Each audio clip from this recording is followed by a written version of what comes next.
Bonjour. Dans cette vidéo, nous allons développer le concept d'envoyer une demande dans l'univers. Alors, ça se fera en 3 vidéos. La première vidéo servira à identifier à qui vous envoyez votre demande lorsque vous dites l'univers. Donc, qu'est-ce que le mot univers signifie pour vous et comment bien adresser votre demande. Dans la deuxième vidéo, nous allons voir comment rédiger votre demande. Donc, comment bien formuler la demande, parce que normalement, on va faire la demande, on va dire pourquoi on fait cette demande et quels sont nos véritables objectifs pour cette demande. Ce qui est très important de préciser si vous voulez avoir ce que vous voulez vraiment avoir. Dans la troisième vidéo, nous allons voir des notions un peu plus poussées dans le domaine de la magie et plus précisément de la magie divine. Donc, de faire affaire avec des énergies divines pour obtenir un résultat. La magie étant la volonté qui agit sur l'énergie pour obtenir quelque chose en particulier. Et on utilise notre volonté pour agir sur les champs d'énergie, mais qu'on le fait avec des entités divines, eh bien, ça devient de la magie divine. Et, surtout, dans cette troisième vidéo, je vais surtout vous parler de la demande optimale, la meilleure demande que vous pourriez faire. Lorsque vous faites une demande à l'univers, je vais vous expliquer comment faire cette demande et pourquoi. Pourquoi c'est la meilleure, pourquoi elle est optimale.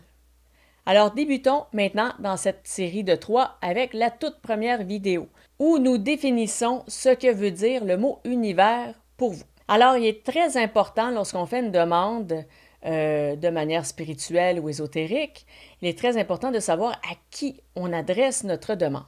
Alors, il y a une dizaine d'années, peut-être plus, certains auteurs ont commencé à utiliser le mot univers dans le but de remplacer le mot Dieu. C'était une façon de sortir des dogmes religieux tout en restant quand même dans le domaine de la spiritualité. Donc, au lieu de parler de prière, de faire une prière, une demande à Dieu, eh bien, on a commencé à parler d'envoyer notre demande dans l'univers. Ce qui, finalement, revient un peu au même, qu'on le veuille ou non. En théorie, c'est différent, mais en pratique, ça revient un peu à la même chose parce que les gens qui ont des religions, qui croient en Dieu, eh bien, ils croient à une force puissante, gentille, bienfaisante et tout. Et quand on envoie dans l'univers, eh bien, on s'attend aussi que ce soit une force bienveillante qui accueille notre demande et qui l'exauce. Donc, en théorie, c'est différent. En pratique, c'est pas mal le même effet dans l'énergie. Donc, ensuite, certains ont commencé à utiliser les mots source divine, le grand tout et toutes sortes d'autres synonymes. Alors, maintenant, beaucoup disent envoyer des messages dans l'univers parce que le terme univers est un peu plus général et peut s'appliquer à toutes sortes de personnes qui ne sont pas nécessairement dans le domaine de la spiritualité ou de l'ésotérisme, mais qui croient quand même à certains trucs et qui veulent faire eux aussi des demandes. Mais la question ici, la vraie question, c'est à qui ou à quoi est-ce que votre demande est véritablement envoyée? Est-ce que c'est envoyé, comme on a dit, à une source divine, à une entité, à une conscience universelle? Est-ce que dans votre tête, vous, quand vous dites le mot univers, qu'est-ce qu'il y a en arrière, dans votre arrière-pensée? À quoi faites-vous personnellement référence lorsque vous utilisez le terme univers? Si vous utilisez le terme univers un peu dans le sens scientifique, donc dans le sens large, on habite dans un univers immense et que vous envoyez votre demande dans l'univers, donc au sens large, ça devient un peu comme si notre demande n'est pas nécessairement adressée à quelqu'un ou quelque chose en particulier. Donc, on se retrouve un peu avec la métaphore de lancer une bouteille à la mer. Et là, j'aimerais développer avec vous cette métaphore. Donc, si on imagine, bon, moi j'envoie une demande dans l'univers et l'univers ne signifie rien de précis ou particulier pour moi. Donc, c'est un peu comme si je prends une bouteille, je mets un message à l'intérieur, je la prends et je lance à la mer. Qu'est-ce qui va arriver? Donc, il peut arriver plusieurs choses. Et là, on va pouvoir faire des liens entre l'image de la bouteille et ce qui se passe dans l'énergie. Alors, la bouteille lancée à la mer. Bon, première chose, elle peut revenir parce que les vagues vont la ramener, donc elle n'ira pas plus loin que où nous sommes présentement. Si le bouchon de liège qui ferme la bouteille n'est pas assez bon, eh bien la bouteille pourrait se remplir d'eau et couler. Donc ici, on comprend l'idée, c'est que la demande ne va pas assez loin ou ne va pas nulle part et finalement notre souhait n'est pas réalisé. Ensuite, une bouteille à la mer. Et finalement, bon, la bouteille navigue dans l'océan. Eh bien, dans l'océan, qu'est-ce qu'il y a? Il y a des poissons. Et puis, les poissons pourraient voir la bouteille et se dire, bon, qu'est-ce que c'est que ça? Je ne sais pas quoi faire avec ça. Ça ne me dit rien. La bouteille pourrait aussi arriver sur une île déserte et rester là. Donc, ça ne servirait à rien. On pourrait avoir l'exemple aussi, par exemple, que la bouteille arrive dans un autre pays. La personne ne connaît pas notre langue, donc elle lit notre lettre, mais elle ne comprend rien. Elle pourrait aussi être dans un pays très éloigné, donc se dire, eh bien, je ne peux rien faire, je suis trop loin. Et ça pourrait être aussi un enfant qui ramasse la bouteille et qui ne sait pas quoi faire avec et décide de jouer peut-être avec la bouteille. Donc ici, l'idée dans l'énergie, c'est que il y a certaines entités qui ne peuvent rien faire pour nous, un peu comme les poissons ou l'île déserte. Il y a aussi des entités qui n'ont pas nécessairement les capacités ou les compétences de nous aider avec notre demande et qui ne vont pas nécessairement non plus transférer notre demande à qui de droit, donc à une entité ou une énergie ou une personne physique incarnée qui peut répondre à notre demande. Par exemple, une personne défunte qui erre sur Terre, qui s'occupe des siens, qui prend soin des gens qu'elle a aimés, et là, elle reçoit une demande, et elle entend ça, mais elle se dit, mais je ne connais pas cette personne, et même si elle vous connaissait peut-être qu'elle ne sait pas quoi faire avec votre demande. Donc, encore une fois, ça ne sert à rien. Et dans un autre cas, peut-être moins intéressant, il pourrait y avoir un pirate qui navigue sur la mer, et là, il trouve votre bouteille. Et sur votre lettre, c'est écrit, pour vous identifier, eh bien, je suis l'héritière de, par exemple, un duc, et j'habite dans un manoir dans telle ville. Eh bien, lui, le pirate ne va pas être intéressé par votre demande et par ce qu'il y a sur votre lettre, mais il va être intéressé par ce qu'il pourrait gagner grâce à vous. Donc ici, lui, ce qu'il veut, c'est ramasser le trésor, et non pas répondre à la lettre. Alors ici, qu'est-ce que ça donne dans l'énergie? Eh bien, c'est que oui, il y a des entités négatives qui ne sont pas nécessairement toujours vraiment méchantes et qui viennent vraiment du bas astral et que c'est un truc incroyablement négatif. Il y a des entités qui sont parfois tout simplement farceuses, qui veulent taquiner des gens, qui veulent faire des mauvais coups, si on veut. Donc, une telle entité, par exemple, qui tombe sur votre demande, va dire « Ah, elle veut avoir tel truc, ah ben moi je vais lui donner, mais il va vous donner autre chose, et va attirer à vous des malchances ou des choses comme ça. » Donc, on ne veut pas que ce type d'entité tombe sur notre demande, bien sûr. C'est pour cette raison que vous devez adresser votre demande à quelqu'un ou à quelque chose de plus précis. Vous devez déterminer qu'est-ce que représente pour vous le mot univers. Parce qu'il n'y a absolument aucun problème à utiliser le mot univers si vous savez à quoi il fait référence. Si le mot univers fait référence à rien, c'est possible que votre demande aboutisse nulle part. Et si on pense à l'univers au sens large, au sens scientifique, donc tout ce qui englobe ce dans quoi on vit, eh bien, on peut déjà s'attarder sur le fait que la nature a une dualité. Donc la nature, c'est toujours deux aspects. Prenons par exemple les 4 éléments. Donc l'eau nous sert à boire et si on n'a pas d'eau, on meurt, donc c'est très positif. D'un autre côté, l'eau, eh bien, si elle arrive sous forme de tsunami, malheureusement, c'est très négatif parce que ça tue tout le monde, ça noie les gens, ainsi de suite. Même chose pour le feu. Donc, le feu, si on n'en a pas, on n'a pas de chaleur, eh bien, on va mourir de froid. Et puis, d'un autre côté, eh bien, le feu peut aussi brûler notre maison et on se ramasse à la rue. Alors, l'univers, c'est une dualité, mais c'est aussi une neutralité. Donc, il y a aussi des forces neutres qui, elles, pourraient voir votre demande et ne pas s'en soucier, ou qui pourraient vouloir y répondre, mais ne seront peut-être pas tant positives puisque ce sont des forces neutres. Alors, ma suggestion maintenant.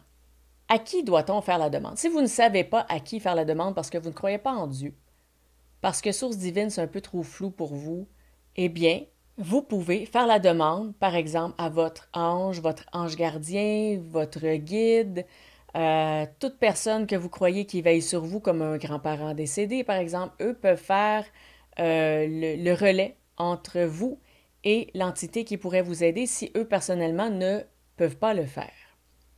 Sinon, de manière générale, vous pouvez faire votre demande à l'archange Gabriel. Parce que l'archange Gabriel, c'est un messager. Donc lui, quand vous faites appel à lui, vous faites appel en fait à son équipe qui, elle, va transmettre le message à la bonne personne. Prenons par exemple une lettre. Vous avez votre lettre et donc ce qu'il y a dans la lettre, c'est votre demande. Donc ce que vous avez écrit, ce que vous avez rédigé, on le plie, on le met dans l'enveloppe, c'est la demande. L'enveloppe, c'est la charge que vous avez mis pour faire voyager votre demande. Donc, ce soit une charge de volonté, une charge d'émotion, une charge magique, c'est selon vos croyances, selon votre procédé, bien sûr. Ça peut aussi être une protection, si vous en faites une. Ça peut être toutes sortes de trucs. Donc, l'enveloppe, c'est la charge qui fait voyager la demande. Ensuite, l'adresse. Vous savez, sur l'enveloppe, il y a l'adresse au centre. Ça, c'est votre destinataire et il y a l'expéditeur.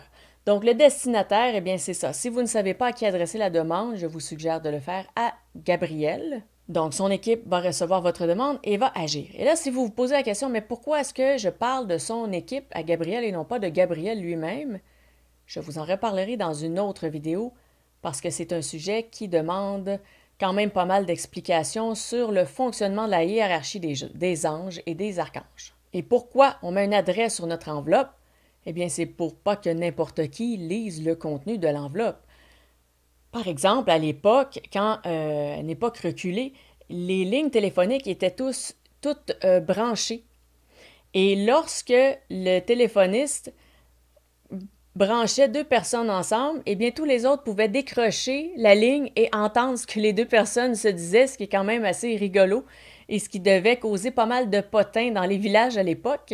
Mais c'est un peu la même chose. Vous ne voulez pas que votre demande se ramasse n'importe où et que n'importe qui entende ce que vous voulez, ce que vous demandez, ou que n'importe qui réponde à votre demande.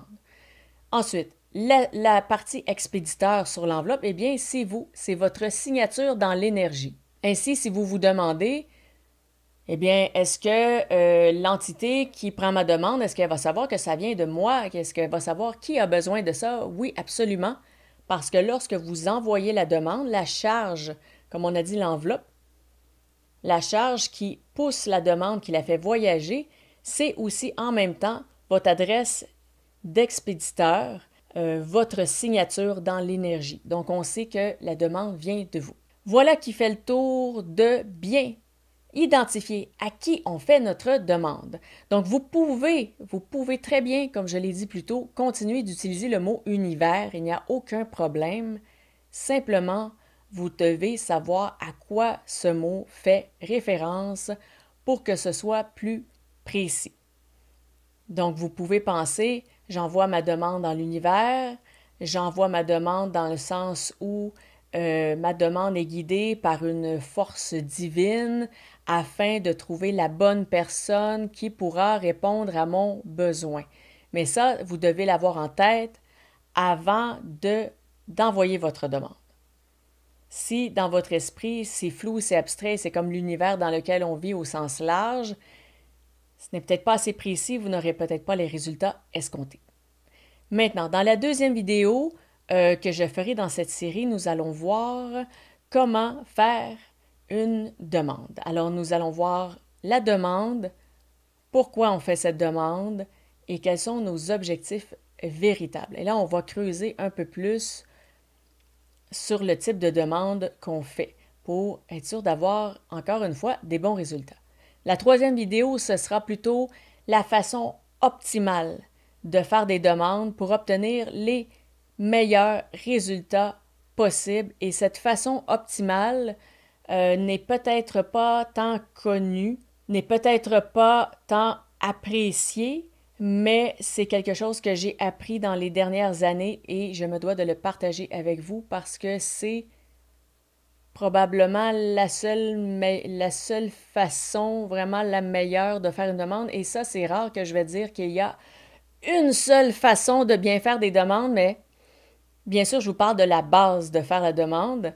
Après, ça va varier selon chaque personne et chaque personne l'adapte à lui-même et à elle-même. Mais il y a vraiment une méthode, un procédé qui nous garde dans la lumière, dans le positif, dans les résultats qui vont nous faire du bien. Voilà. Donc, on peut faire une demande et obtenir des choses et finalement ne pas être plus heureux. Et on peut faire une demande et obtenir des choses et être finalement très heureux. Et c'est sur cette voie que je veux vous conduire avec la troisième vidéo. Donc, restez à l'affût pour voir les 2 prochaines vidéos. Et donc, si vous avez des questions, des commentaires sur la vidéo présente, laissez-les au bas de la vidéo. Si vous avez aimé, je vous invite à cliquer sur j'aime parce que je calcule les j'aime pour savoir qu'est-ce qui intéresse le plus les gens. Et si vous pensez que ces informations peuvent aider quelqu'un qui fait souvent des demandes à l'univers et qui n'a peut-être pas tant de résultats, je vous invite à lui partager la vidéo. Et pour être au courant des prochaines vidéos qui sortiront, je vous invite à vous abonner à la chaîne. Il y aura aussi toutes sortes d'autres sujets entre les vidéos qui pourraient aussi vous intéresser. Et d'ici à cette prochaine vidéo, je vous dis à bientôt!